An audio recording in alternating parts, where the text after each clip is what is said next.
Sinalakay ng grupo ng mga armadong lalaki ang isang resort sa Lapu-Lapu City sa Cebu.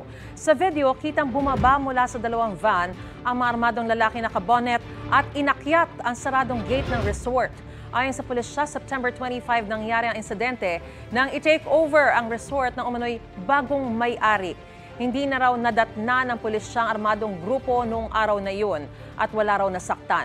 Pero ayon sa dating pamunuan ng resort na nag-upload ng video, ninakaw ng mga armadong lalaki ang ilang mahalagang gamit sa resort at hinostage pa umano ang 3 nilang tauhan. In-upload nila ang video para raw makatulong sa gitna ng legal proceedings para matukoy ang tunay na may-ari ng resort. Sinisika pa ng GMA Integrated News na kunin ang pahayag ng bagong pamunuan ng pinag-aagawang resort.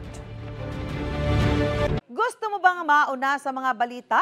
Mag-subscribe na sa GMA Integrated News sa YouTube at tumutok sa unang balita.